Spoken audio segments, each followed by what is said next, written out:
सबको जोहार, जय भीम प्रदेश।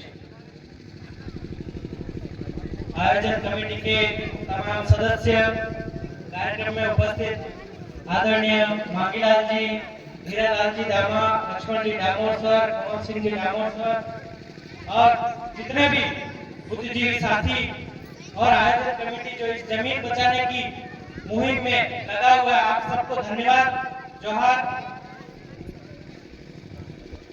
आज धरती आबा बिरसा मुंडा जी की जो मूर्ति अनावरण का कार्यक्रम है, कहीं कहीं हमको लगता है कि जिस तरीके से बिरसा मुंडा ने जमीनें बचाई, जमीन के लिए आंदोलन किए, उसी आंदोलन को आत्मसात करते हुए आप लोगों ने भी अपने ये जो डैम के माध्यम से आपकी जो जमीन छीनी जाने वाली है, उसको बचाने के लिए कहीं कहीं बिरसा मुंडा को स्थापित करने का जो अहम निर्णय लिया है, उसके लिए मैं आप सबका धन्यवाद जोहार करता हूं। लेकिन साथियों, मैं कहना चाहता हूं कि जैसे डामोर साहब ने बताया कि इस लड़ाई को अंतिम मुकाम तक पहुंचाना है, हमको कानूनन तरीके से, चाहे जिस भी तरीके से हमको इस लड़ाई को लड़ना पड़े, लेकिन इस जमीन को हमको बचाना है। क्योंकि आज ये जमीन, कल वो जमीन, आज ये प्रोजेक्ट, कल वो प्रोजेक्ट करके ये जमीनें हम निरंतर शेड्यूल एरिया की जमीनें जो है हम खोते जा रहे हैं। ये तो DMIC Delhi Mumbai industrial corridor जब यहाँ से निकल रहा था, ये जो 8 लेन निकल रहा था, तब मैं और मेरी पत्नी बेरोसा बबीता कच्छप यहाँ खबर से बाइक लेकर फील्ड करते थे और उस समय हमने लोगों को बोला था कि जाग जाइए, ये रोड आपके लिए बहुत घातक साबित होगा। लेकिन उस समय का समय था, नहीं सुना। लेकिन हम आपसे अब भी आग्रह करना चाहते हैं कि ये रोड आपके लिए चुनौती बन के आया है। इस रोड के अगल बगल में जो निवेश क्षेत्र जो खत्म हुआ, वैसे ही सरकार की मंशा के अनुरूप यहाँ 4000 कंपनियों को यहाँ बिठाने का उनका साजिश है, दिल्ली से मुंबई के लिए।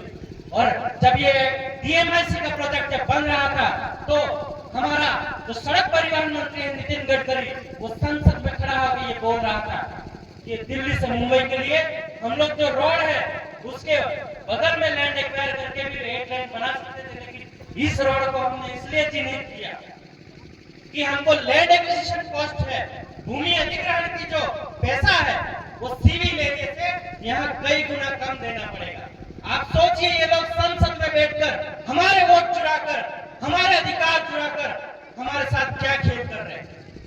इस शेड्यूल्ड एरिया के लोगों को उन्होंने क्या समझ रखा है, ये भी आपको जानने की जरूरत है। आपका राजनीतिक शोषण हो रहा है, आपका आर्थिक शोषण हो रहा है, आपका सामाजिक शोषण हो रहा है।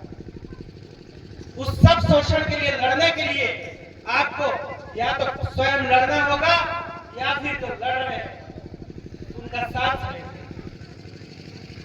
मैं आपसे कहना चाहता हूं कि जो राजनीतिक शोषण है, उसकी बेड़ियों से आजाद होने के लिए भी आपको एक बहुत बड़ी तैयारी करनी होगी।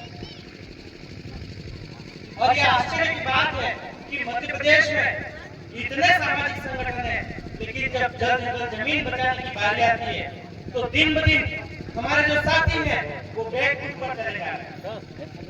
जमीन बचाने के लिए आपके बीच में जो लोग लड़ रहे हैं, उनका आपसे मैं फिर से अनुरोध करना चाहता हूँ। मेरी माताएं बहनें बैठी है, उनसे भी अनुरोध करना चाहता हूँ कि हेडापाड़ी से लड़ाई है, ये आपको छोड़ दिए।